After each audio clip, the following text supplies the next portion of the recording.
نیت ٹاپک تھوڑا مطلب اس پہ ذرا وضاحت ہاں آپ ایک شعر سنتے جائیں، ہے تو بڑا پرانا. وہ کہتے ہیں ہم دعا لکھتے رہے وہ دغا پڑھتے رہے، ایک نقطے نے ہمیں محرم سے مجرم کر دیا. ٹھیک ہے کہ نہیں؟ تو بس وہ پوچھ رہے تھے نیت، بد نیت اور خوش نیت. بالکل ٹھیک. سلامت رہیں سر، شکریہ، جزاکم اللہ بالخیر. جی کیا نیت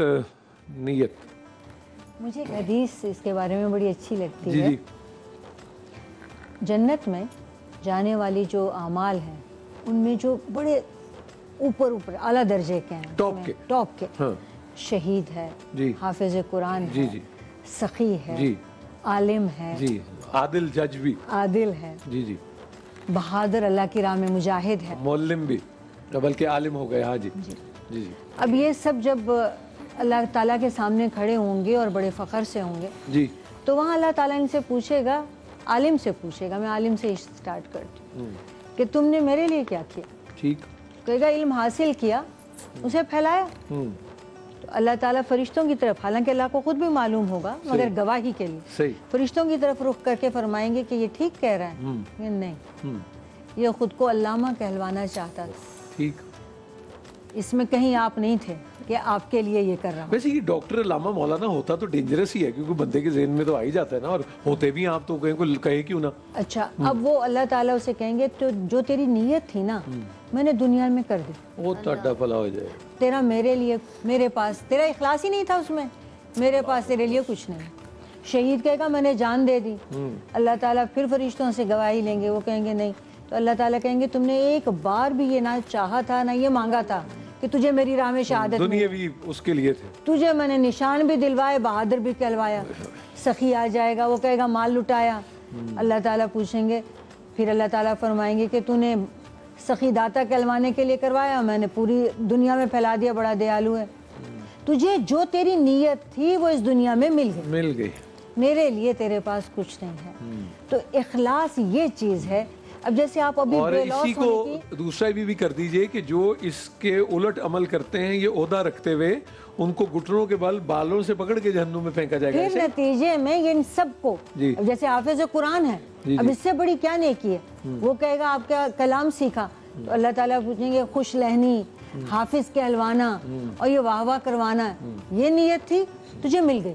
یعنی دنیا میں ہی فارغ کر دیا. فرشتوں سے کہیں گے ان کو منہ کے بل جہنم میں پھینکا جائے گھسیٹتے ہوئے. ابھی بے لوث کا لفظ آپ نے استعمال کیا تھا دعا کے ذمہ. جی جو کون سے لوگ ہوتے ہیں جو بے لوث دعا کرتے ہیں؟ اب بات یہ ہے کہ آپ کا یہ اخلاص کا اعلیٰ ترین مقام ہے کہ اگر آپ بے لوث دعا کریں، کہ آپ یہ چاہیں کہ جو نہیں ہے موجود لیکن کبھی اس نے کہا ہے یا کہا بھی نہیں ہے. جیسے آپ کہیں اللہم اغفر للمؤمنین والمؤمنات، اے اللہ کل مومن مردوں مومن عورتوں کو بخش دے.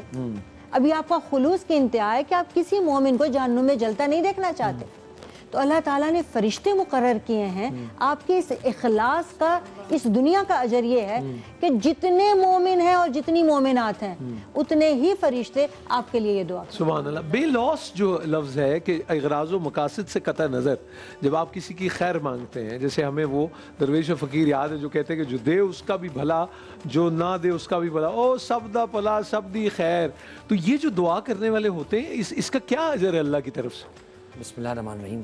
اب تو معاملہ یہ ہو گیا جو دے گا اسی کا بھلا ہے بس. ہاں جی، فی الحال تو اس طرح نہیں دے گا اس کا بھلا نہیں ہونے کا. تو فوراً ہی بدل دیتے ہیں، فوراً بدل جاتے ہیں، نتائج بتانے شروع کر دیتے ہیں کیا کیا ہوگا. نور بھائی حقیقت یہی ہے کہ جیسے بھی آپ نے سوال کیا، میں اس کو ذہن سے میں نکل گیا تھا، ڈاکٹر صاحبہ نے اس کی طرف اشارہ کر دیا. یہ وہی لوگ ہیں کہ جو بے لوث ہیں، یعنی جن کو اپنی ذات سے ماورا دوسرے کے لیے سوچنا ہے. جو آپ کہہ رہے ہیں اپنے سے ہٹ کے. دیکھیے انسان بنتا ہی جب اپنی ذات سے نکل کے بات. آپ ذرا غور کریں شریعت میں کتنے جو عبادات کے اکثر معاملات ہیں، یہ زکوٰۃ، فطرہ، صدقہ، فدیہ، یہ سب کیا ہے؟ یہ مالی ہے. آپ نکال کے دوسرے کو پہنچائیں. مجھے بتائیے اس سب میں سے اللہ کے پاس کیا پہنچ رہا ہے؟ حتیٰ کہ قربانی لن ینال اللہ لحومھا ولا دماؤھا ولکن ینالہ التقوی.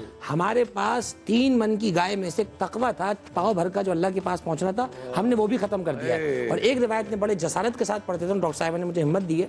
وہ حدیث یہ ہے کہ العلماء کلہم ہالکون، تمام علماء ہلاک ہونے والے ہیں، الا العاملون، وہ بچیں گے جو علم کے ساتھ عمل کرتے تھے. یہ فرمایا والعاملون کلہم ہالکون، سارے عمل کرنے والے بھی ہلاک ہوں گے الا المخلصون، سوائے ان کو جو مخلص عمل کرتے تھے. میرا علم، میرا عمل سب کھٹائی میں پڑ جائے گا اگر میرا عمل مخلص نہ ہوا، اخلاص کے ساتھ نہ ہوا.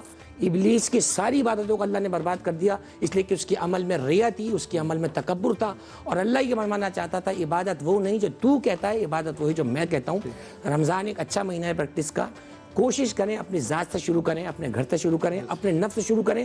میں اگر اپنے 5-6 فٹ کے وجود پر اخلاص نافذ کرنے میں کامیاب ہو گیا تب مجھے جچتا ہے کہ میں دوسروں کو سبحان اللہ، سبحان اللہ، سبحان اللہ. جی ہم نے وقفے کی طرف بڑھنا ہے. میں شکریہ بھی ادا کرتا ہوں کیونکہ ساری اور آنا جانا سب وہ لگا ہی رہے گا. لیکن یہ میں نے ایک ترجمہ کبھی آپ قرآن کریم کا دیکھیں تو اس میں وہ اس کا ایک کرائٹیریا ہم نے پوچھا تو بریکٹ میں لکھا ہوتا ہے بنی اسرائیل کے عالم، تو وہ کہتے نہیں ہمارے لیے نہیں، یہ بنی اسرائیل کے عالم سے مخاطب ہے اس سلسلے میں. لیکن اب پتہ نہیں، عالم تو عالم ہی ہوتا ہے اور وہ اس پہ ذمہ داری بھی زیادہ ہی ہوتی ہے. انشاءاللہ آپ کی خدمت میں حاضر ہوتے ہیں کچھ دیر میں. السلام علیکم ورحمۃ اللہ وبرکاتہ.